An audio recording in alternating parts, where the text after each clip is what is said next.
Welcome back.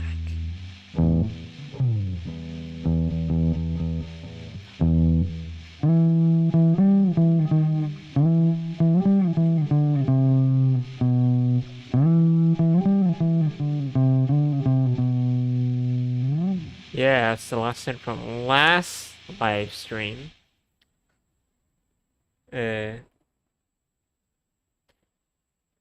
Basically, what happened was, Justin over here taught us how to play Seven Nation Army. Yeah, that's it. All right, let's get right into the next lesson. Pretty much. I don't know what else. What else is there? There's probably nothing else. All right, let's go. Metronome stretches and the pattern. Right, all right. So this one now. So it's 40 minutes. Sure. This one I need to pay attention. This one I'll do like early stream tomorrow, because like, you know,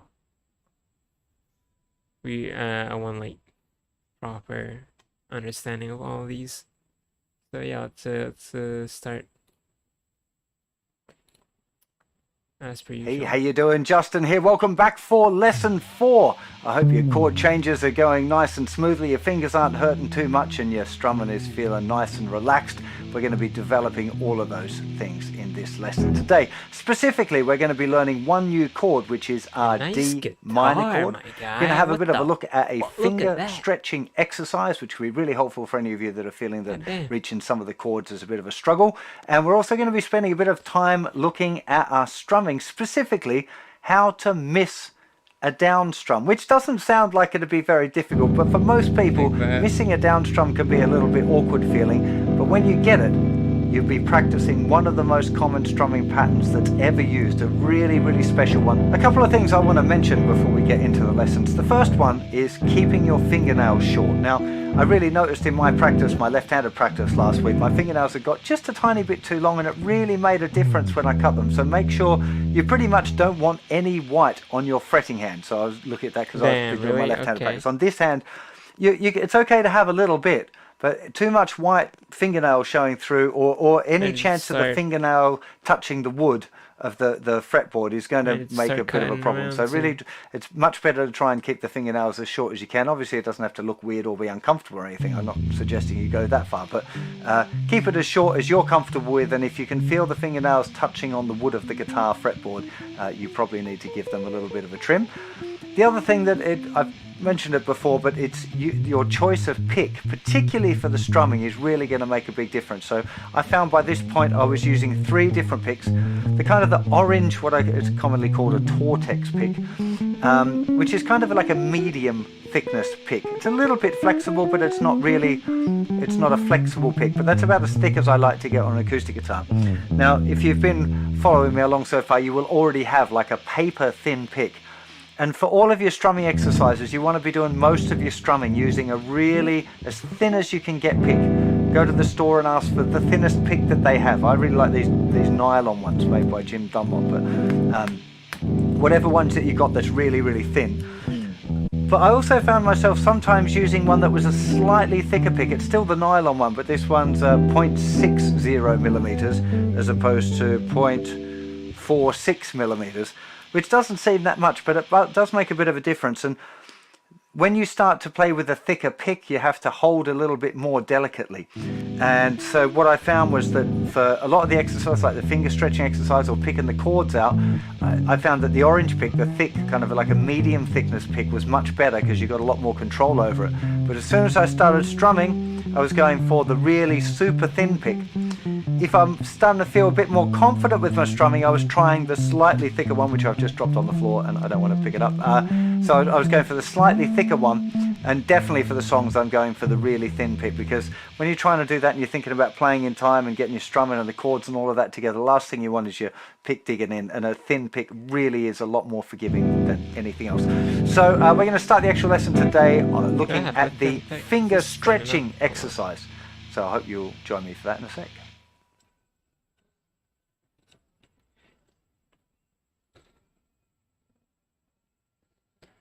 So with this guy, this one,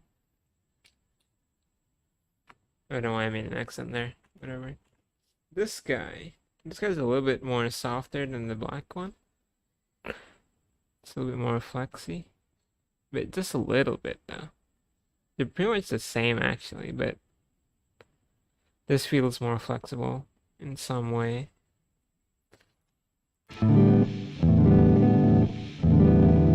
no, they're not.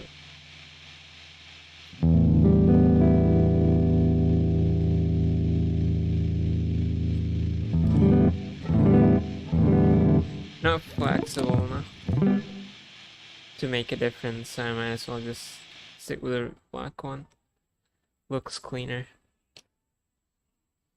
Now let's go. Let's get into the lesson. Finger stretches. Yeah, let's go.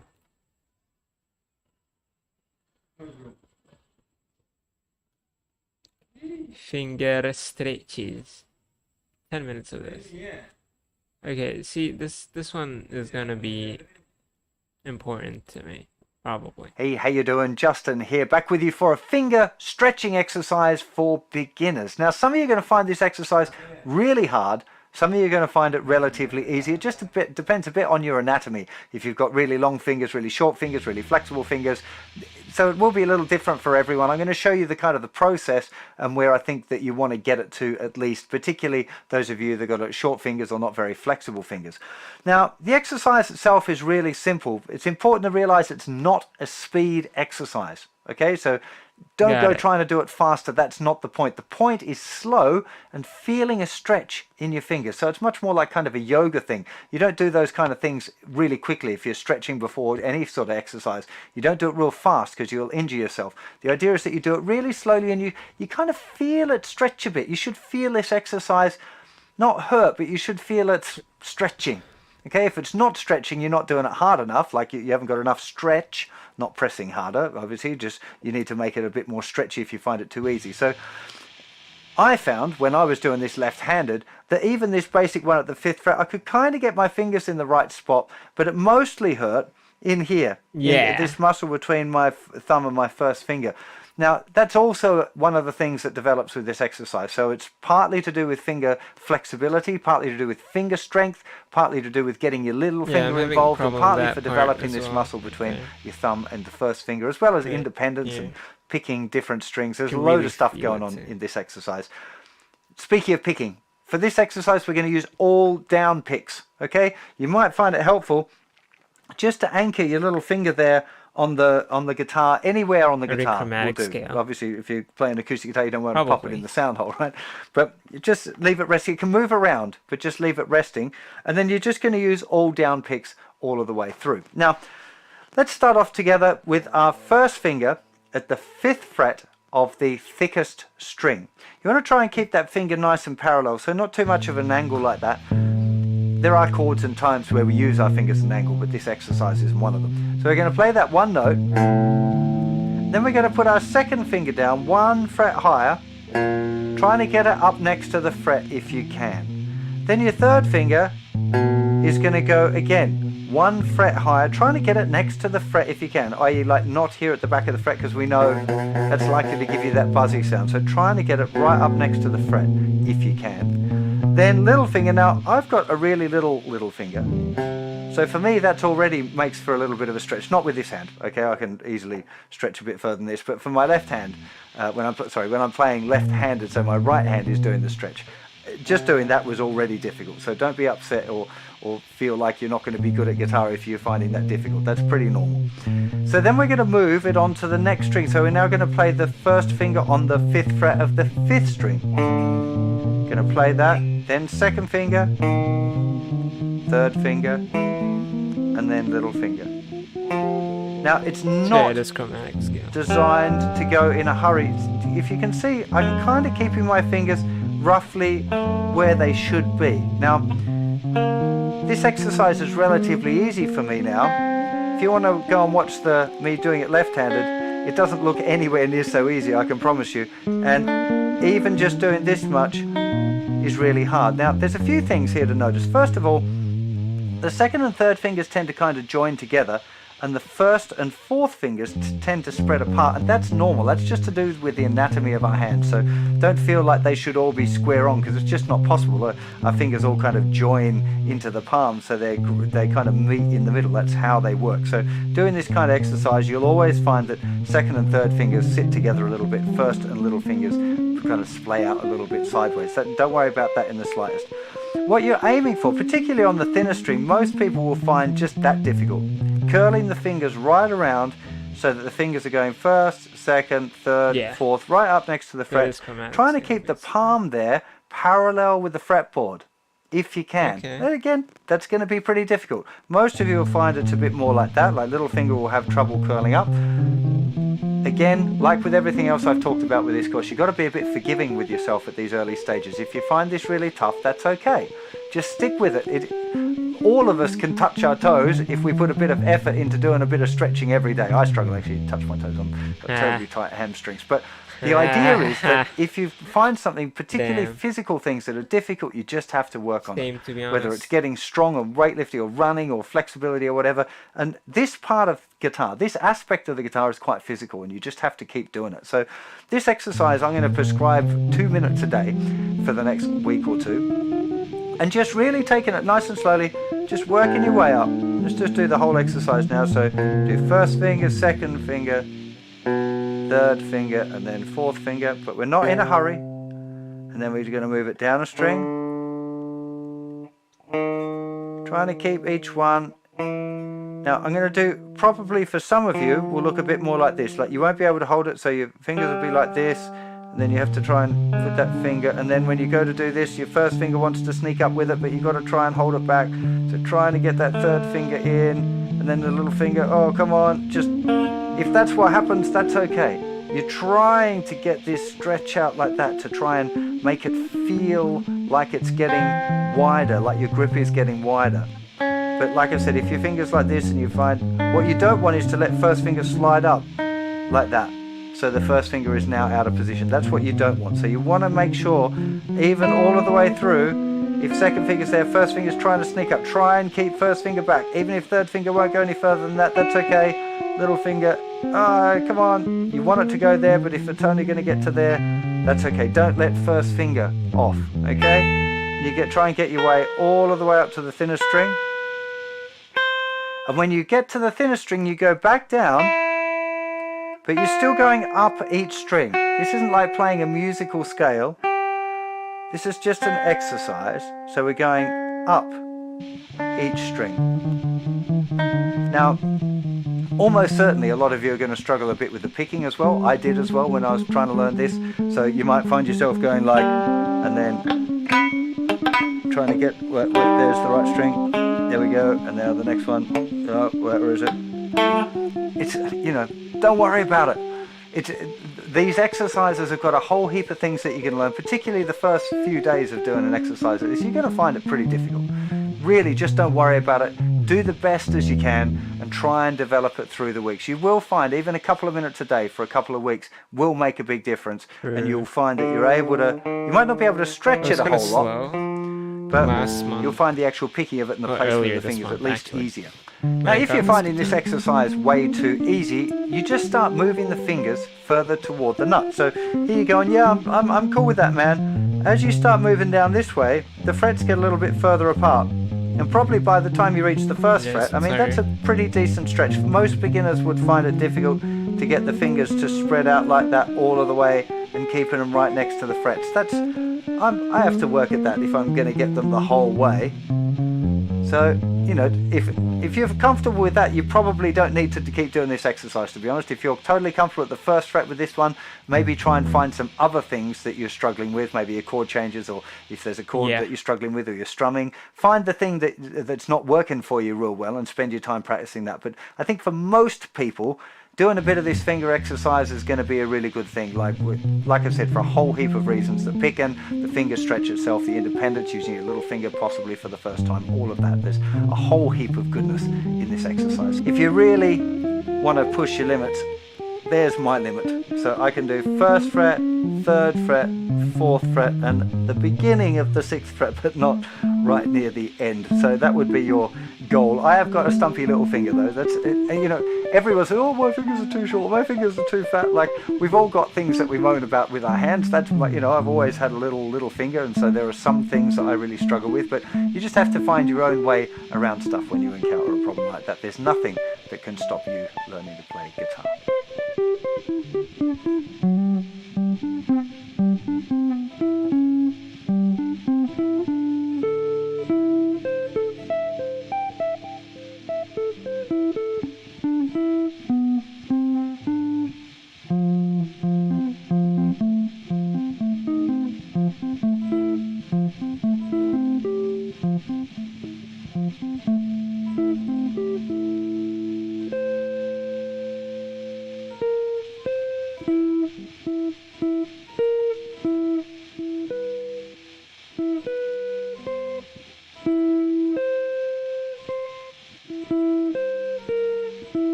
I'm getting sidetracked, dude.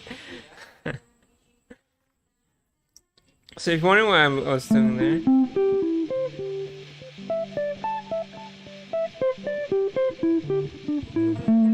this is the Divine Meditation by Tim Henson. I basically just like learned this one here.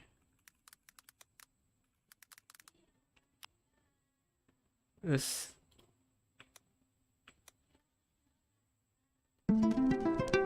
Yeah, he did it so fast, though.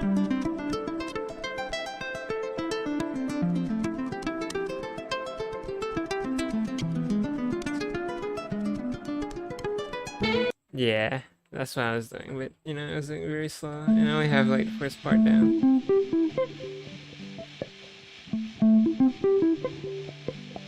I don't know how I did it that fast, dude. Holy shit.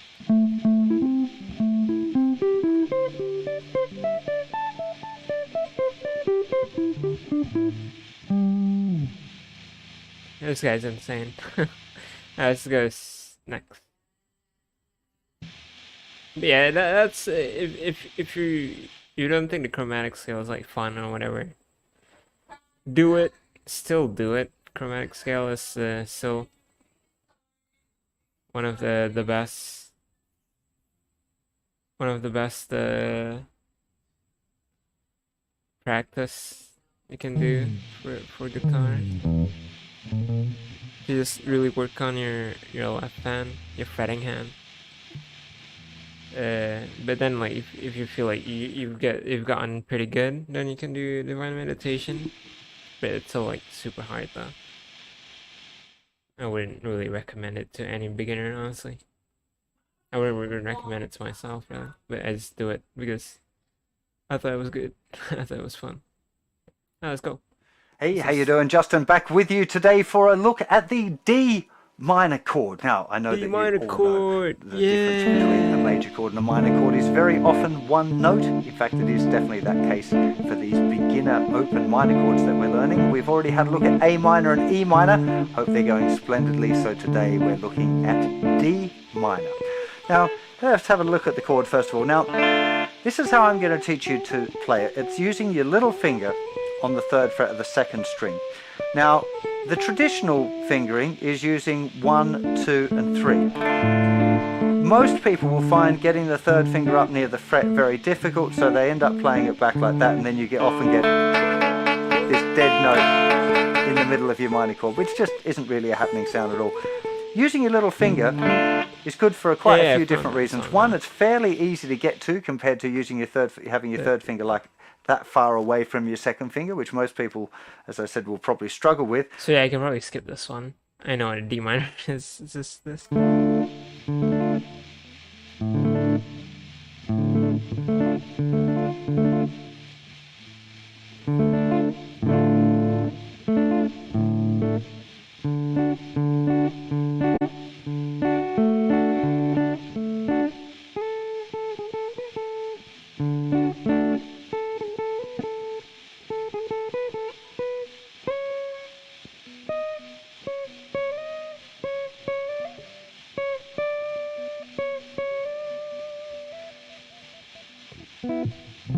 Nice. Alright, let's go next. A metronome, right. I still like I get a general idea of a metronome. I still don't get like how to really use it. So yeah, let's go. Hi, how you doing? Justin back with you for a chat about your friend the metronome. It's quite possible that you already know Mr. Metronome, or it's quite possible you've never heard of it. A metronome is a little wind-up tick-tock thing that you often see on pianos in classical music film sets, like a little pendulum thing that crosses like this: tick-tock, tick-tock, tick-tock. And it's to help you keep in time, so you're playing a consistent speed. You talk about a speed measurement in BPM, which stands for beats per minute. So when you're practicing strumming, or you're practicing scales or chord changes or lots of other things, you could use a BPM and use a metronome to help you keep track of what tempo you can do things at. Particularly for things like strumming, can be really helpful, because you'll find if you play on your own that you're maybe not as consistent with the time as you should be. Okay. And timing, as I've talked about a few times already, is a real key thing in music. Rhythm is the thing that people feel in the music. Yeah. So you can get away with some sloppy chords, but you can't really get away with your rhythm being sloppy. So there are many different types of metronomes available. You might find that you've actually already got one of those little old tick-tock ones, which are kind of stylish and sound cool, but don't have very many features. You can buy digital metronomes, but most commonly these days people use an app. I actually have one, surprise, surprise, the Justin Guitar Time Trainer Metronome, it's called, available for Android and iOS. What is it? It looks like this little metronome tick-tock icon, and you see there when the screen loads, it's got where he's like very sensitive with time. Right, yeah. A big number in the middle, which is the number of BPM. Okay, 60 beats per minute would be 1 click a second, so at 80 we're slightly further ahead than that. As I mentioned, this has got a lot of features that'll be handy later in your guitar journey, but for now, all we want to do is just to be able to strum, down strum with the click of the metronome. Nice. That's it. 80 is a really good starting speed. If you can, you could tap your foot along at exactly the same time as the metronome and the down strum. But really, that is the first step, is just to press play, listen to it, trying to get your hand rather moving down just covering all of the strings with your fingers there, so you just get a click, and then just going 1, 2. Just really trying to get it exactly at the same time as a metronome, not a little bit early, not a little bit late. Most beginners tend to rush a little bit, so you want to really feel like you're kind of sitting on it. You should feel comfortable, shouldn't feel rushed. Okay, don't rush against it, don't wait for it or anticipate it. You want to be right along with it. Now, this might seem like a real simple exercise, but this idea of just playing real simple things along with the metronome is the kind of exercise that you might be doing for the whole time you play guitar. I still do it. Having a really good relationship with time and being really in time is a really, really important factor, not just for beginners, but all levels of musicians, right? So learning to play along with the metronome and really make it feel nice is a really, really, really good skill. Now, you're going to use it particularly when you're playing any strumming patterns. It's a really good idea to practice along with the metronome as well. You don't have to at this stage, but you want to be at least thinking about it or having a bit of a go every now and again at playing with the metronome. It really is a big deal. It's the kind of thing that separates people a bit. The guys that have played with a metronome and really worked on their timekeeping are generally a lot better than those who haven't. Yeah, and this kind of real focused energy where you're just doing a down strum, it'll seem real simple at first. Like you'd be doing it going like, yeah, I can do this. What's he talking about? This isn't hard. But the more you do it, the more you kind of realize the subtle things and the more extra effort that you'll find that you can put into it. As I said, for today and the next couple of weeks, it'll be mostly used for strumming along with a strumming pattern. Okay, so it's a really, really valuable part of it. But just as a little exercise for yourself, grab yourself a metronome app. Justin Guitar One is, of course, the best one, but there are many available. And just have a little go. It's not part of your practice schedule playing along with the metronome other than in the strumming section. But just have a little go and see how you are at strumming along. Is it easy? Is it hard? So If you find it really hard, it might be the kind of thing that you might want to add on to your practice as well. You know, time signatures and shit. Again, this is the beginner fucking course. Like, I should have expected that. Sounds on me, boys and girls. If you're watching.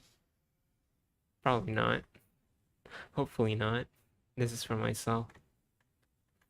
Alright, down, down, up, down, up, down.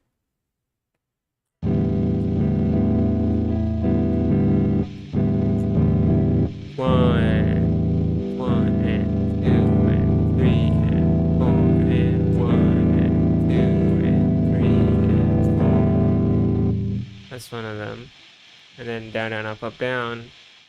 1 and 2 and 3 and 4 and 1 and 2 and 3 and 4 and 1 and 3 and 4. 2 and 3, 1 and 1 and 2 and 3 and 4 and 1 and 2 and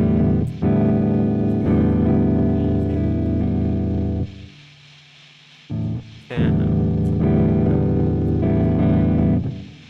1 and 2 and 3. 1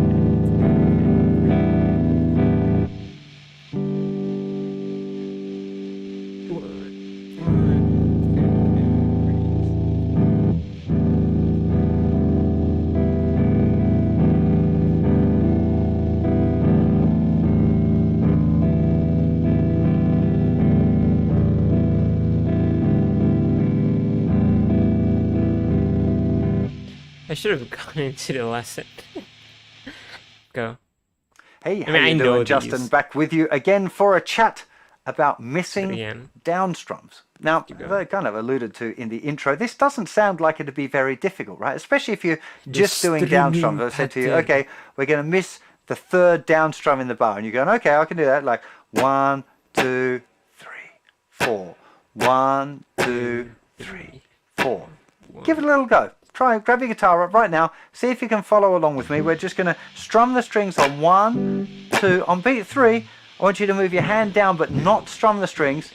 And then back again for beat 4. So you go 1, 2, miss, 4. 1, 2, miss, 4. 1, 2, miss, 4. 1, 2, miss, 4. Not particularly difficult, is it? Miss, 4. 1, 2, miss, 4. Now, the key element here is that the hand keeps moving all the time. When you're strumming, you want to train your arm up to be really, really super consistent so it doesn't stop moving. Now, again, this is a big ask for many beginners. That'll be a really difficult thing to achieve, but that's what you're aiming for. You want to lose any sort of disjointed feeling. It wants to feel really, really smooth, like it's a kind of a pendulum, just nice, relaxed movement with the hand that's completely continuous. Now, we already worked on last week, I hope you practiced hard, the pattern 1, 2, and 3, and 4. 1, 2, and 3, and 4. And I think I alluded to the fact that that was an important strumming pattern because of something we were going to do this week. And what we're going to do this week is miss beat 3 out of that pattern. So the pattern's going to be 1, 2, and 3, and 4. 1, 2, and 3, and 4. Down, down, up, miss, up, down. Okay, now we're going to spend a little bit of time talking about this. We're going to spend a bit of time actually doing it together. This is the most common rhythm pattern used in music. Okay, if you play guitar, you've heard music that's got guitar in it, you've heard this strumming pattern. It is really, really popular because it sounds really good. It's not a bad thing. It would be my recommended strumming pattern to start off with. No matter what song you play, this pattern will probably work. There are times where it doesn't work, of course. There are some songs that won't suit. But if you can get this strumming pattern down and practice it lots of different ways in lots of different tempos with lots of different songs, it'll really hold you in good stead any time you learn a new tune. So I think this is worth spending a lot of time on and being, really making sure you get this down properly. So let's start nice and slow. Just 1, 2, 3, 4. Start off with that. 2, 3, 4. This is a lesson that you should be playing along with me. If you haven't got your guitar in your hand, pause the video, go grab your guitar and join in. It'll make it a lot better for you. Okay, so we're just using the muted strings again for strumming practice. And we're just strumming 1, 2, 3, 4. But we notice that the hand move is moving consistently all the time. So it's actually already going down, up, down, up, down, up, down, up, even if we're not strumming the ups.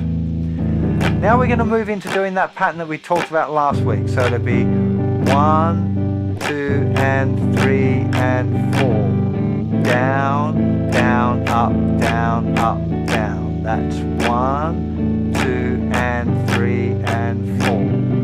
1, 2, and 3, and 4. Okay, just keeping it nice and slow.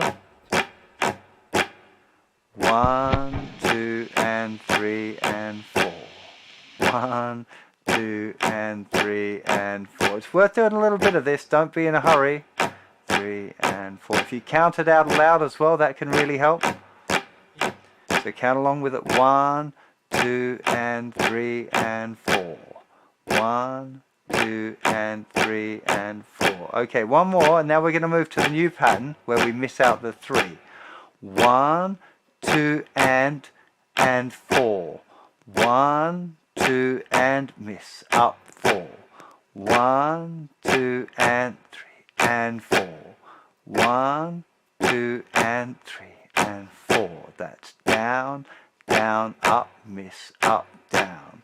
Down, down, up, miss, up, down. 1, 2, and 3, and 4. 1, 2, and 3, and 4.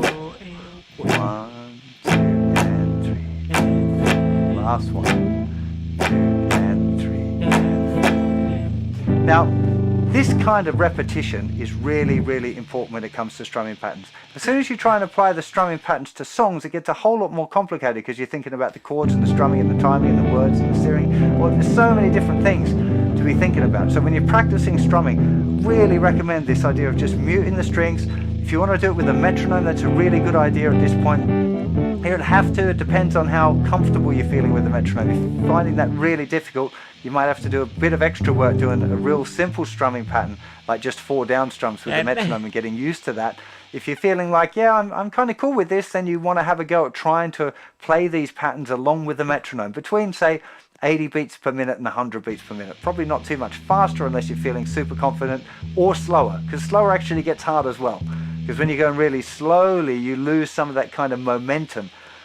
And one of the key things here that you really want to be thinking about is the relaxed movement of the hand.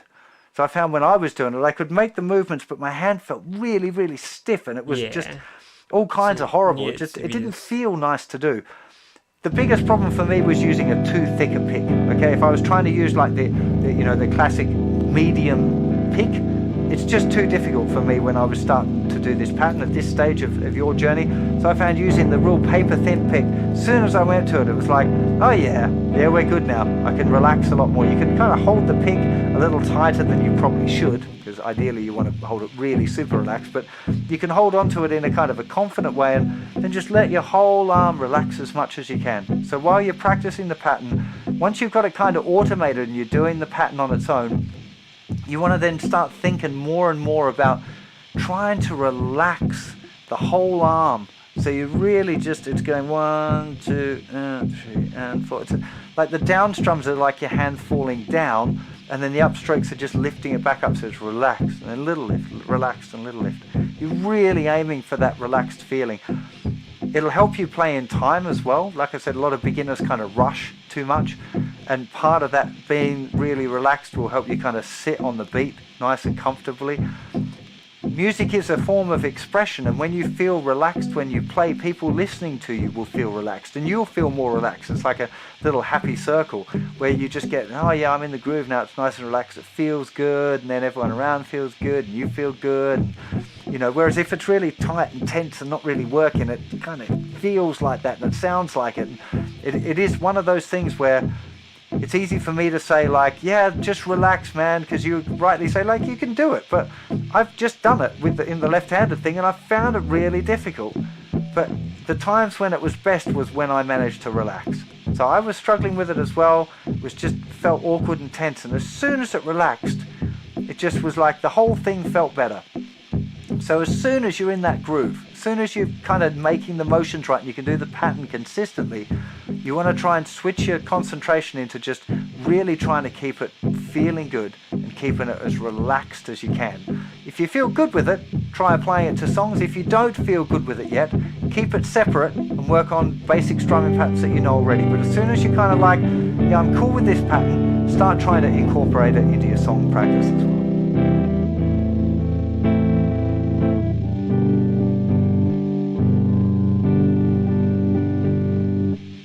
I can't tap with my left foot. 1, 2, 3, 4. 1, 2,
3, 4. 1, 2, 3.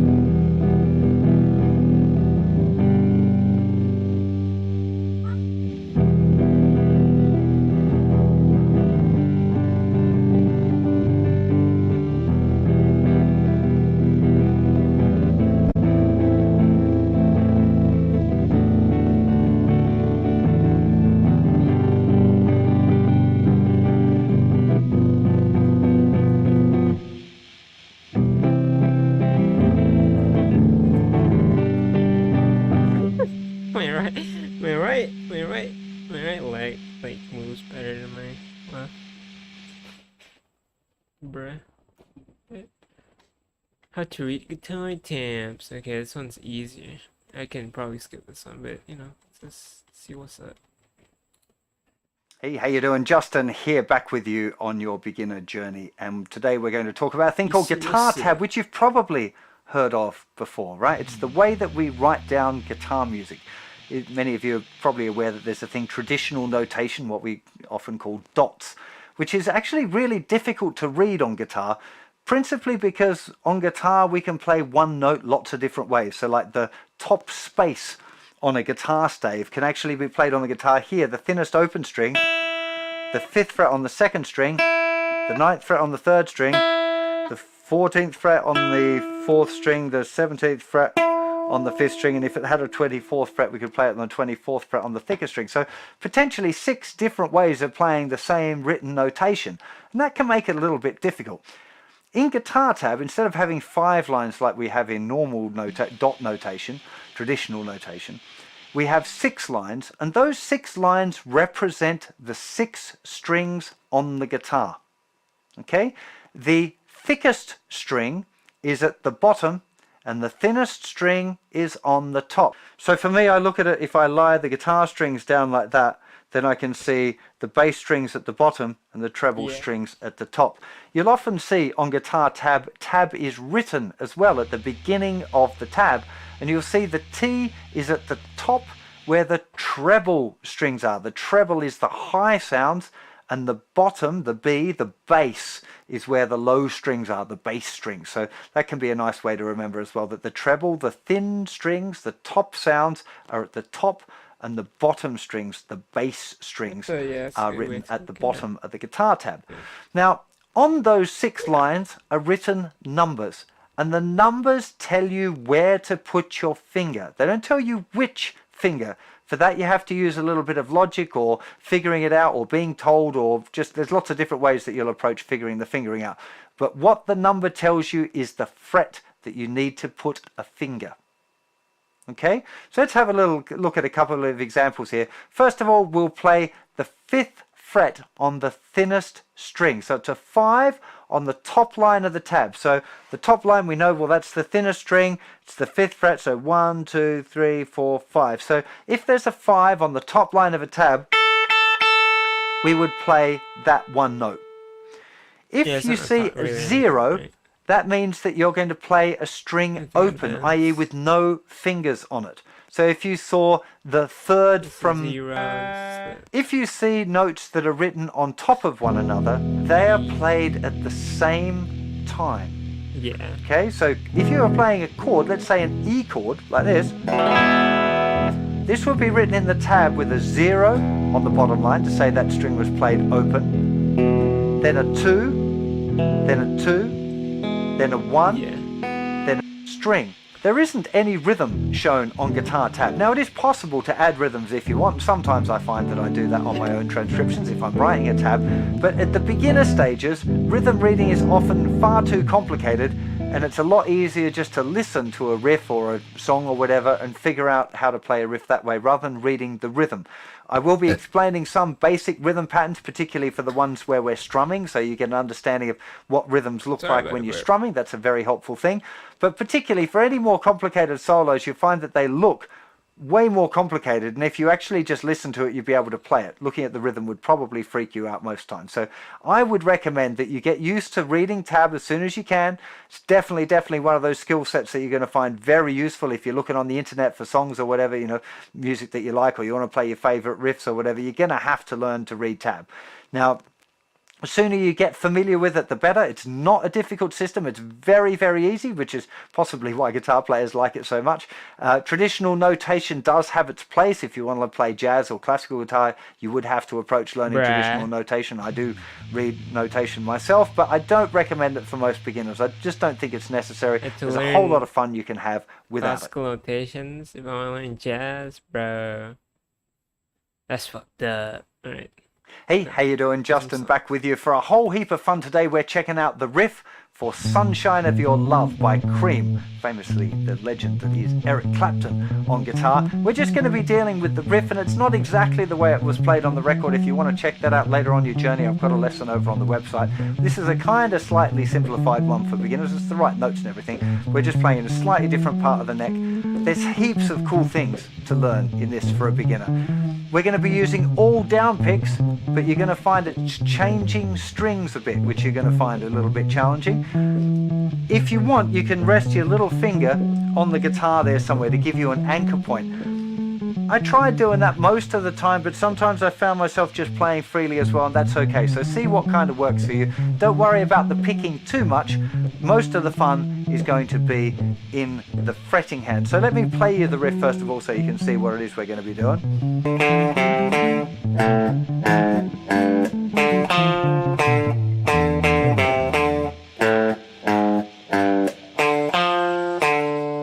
Now, I'm going to talk a little bit about the rhythm count for it, but it's fairly complicated, and it'll actually be much easier if you've just heard it. So if you're not familiar with the song Sunshine of Your Love by Cream, go and check it out on whatever streaming service it is that you like, and have a listen to it a few times to get it in your ear, because if you don't know it at all, it is going to be a bit of a tricky one to learn. So assuming that you're at least familiar with the rhythm, let's talk about the fingering a bit. We're starting with the third finger on the 5th fret of the 5th string. We're going to play that note twice. Then we're going to play the 3rd fret on the same string with the 1st finger, and then back to the 5th fret with the 3rd finger. So this. That's the count. The rhythm count would be 1 and 2 and. Okay, 1 and 2 and. 5th fret, 5th fret, 3rd fret, 5th fret. It's with your 3rd finger, 1st finger, 3rd finger. Now after that, we're going to move the 3rd finger down onto the 5th fret on the thickest string, and then we're going to play the 4th fret with the 2nd finger and the 3rd fret with the 1st finger. So 1 and 2 and 3 and 4 and 1 and 2 and 3, 4. So then after we've reached down the end, we're going back to the note we started on, the 5th fret on the 5th string, 1st finger then on the 3rd fret of the 4th string, and then back to our starting note. 1 and 2 and 3 and 4 and 1 and 2 and 3, 4. 1 and 2 and 3 and 4 and 1 and 2 and 3.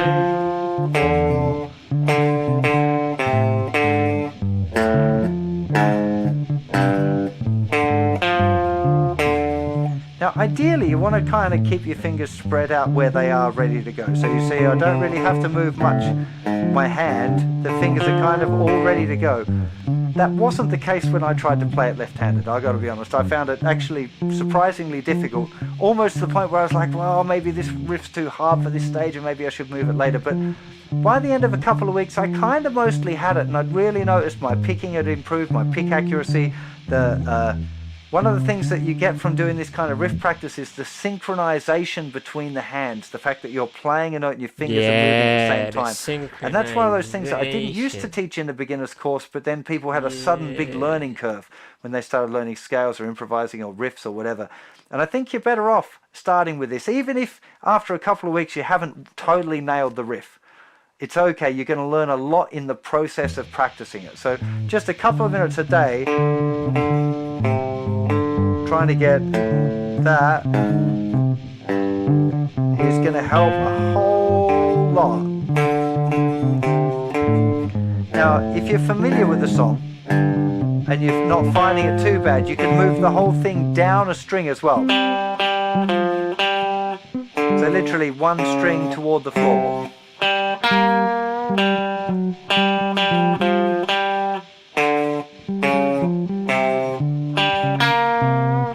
Then back.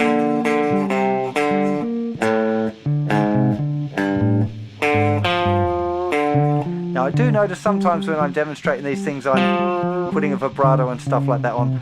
Definitely for beginners that's going to be too difficult. I mean you can try it if you like, but there's not a whole lot of point. You just want to be thinking about getting your fingers in the right place, seeing if you can get that rhythm working for you as well. That'll be a really big deal. If you can get the rhythm kind of going along okay, and we're going to do a little bit more practice along together nice and slow. If you can get that rhythm right and you can get your picking accurate enough, then you're really, really going great. So here's an ideal scenario for the speed. So like thinking 1 and 2 and 3 and 4 and 1 and 2 and 3, 4. If you could do it at that speed, that would be awesome. Most of you probably find that a little difficult.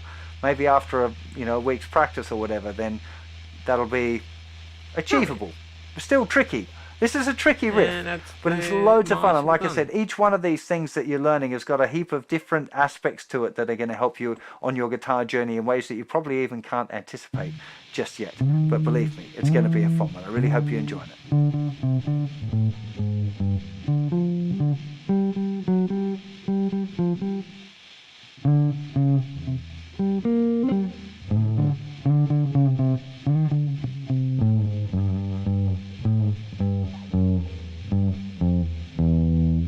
Oh, we don't have a low G. I mean low D. Because it would have been perfect.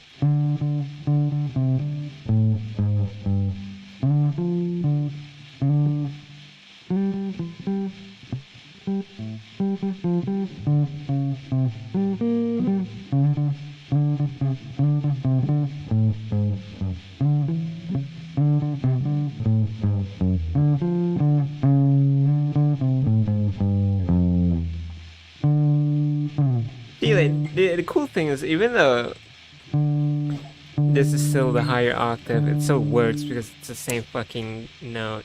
It's such a weird thing. Music is weird, dude.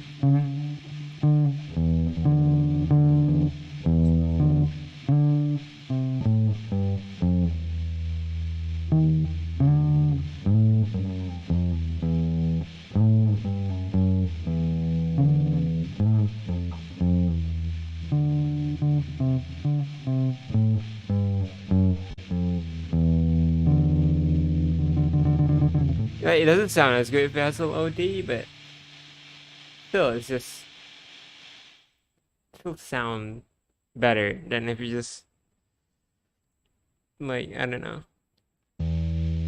right? It's amazing, honestly. Music. There, I think we do it with a higher pitch D even works.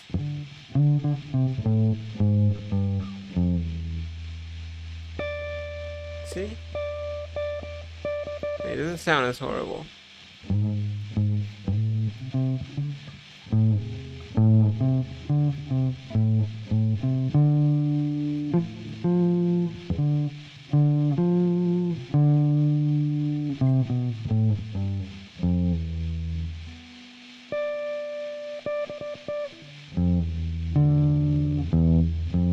Yeah, we have a low D.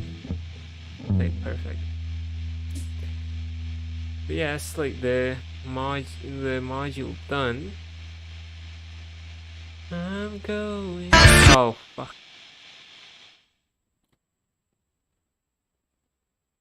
That's loud. Hold on.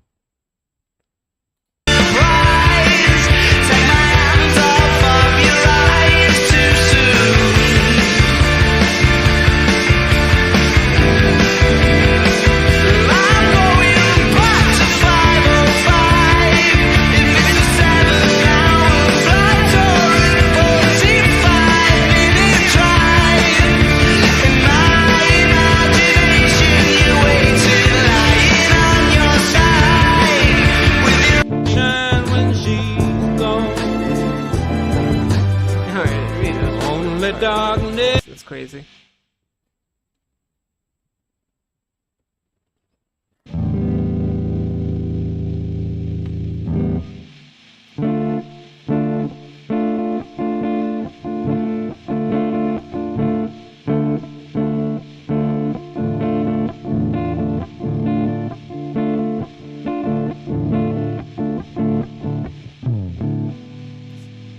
That's a module done. Songs from module 4. Yeah. Module 4. Yeah. What do you want me to do? Finger stretch. Okay, D minor.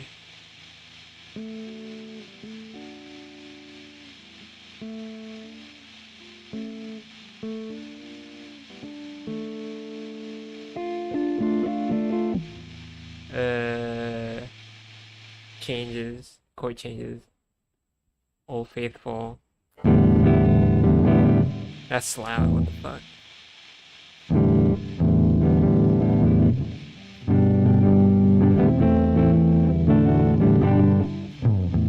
Yeah, alright. Practice riff. Right.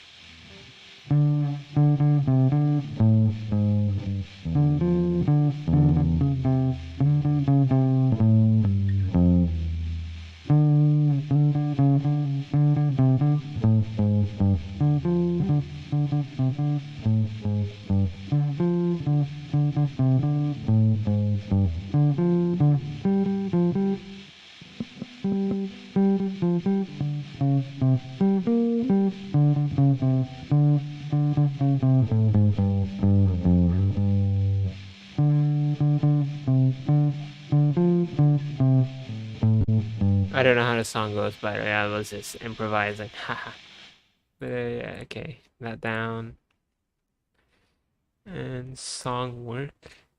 Oh, like module 4. You better move it, you can get around chord changes. Memorize the chord you learn. Let's see if I memorize all the chords. A, G, E, A minor, D minor, E minor.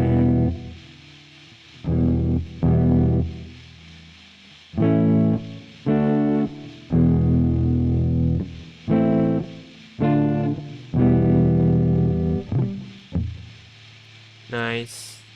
6, 7, 8. Yeah.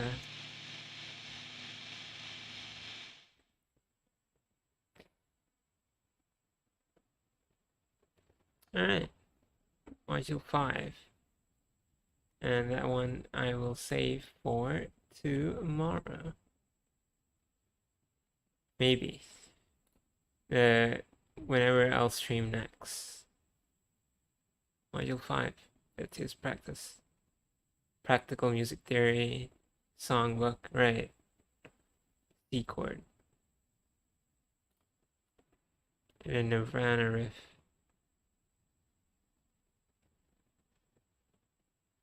Alright. So this one's probably... Some of these are probably like... my biggest focus. So 3, the Goliath 3 of like beginner lessons here. Yeah, this is where I left off. Thanks so much for watching.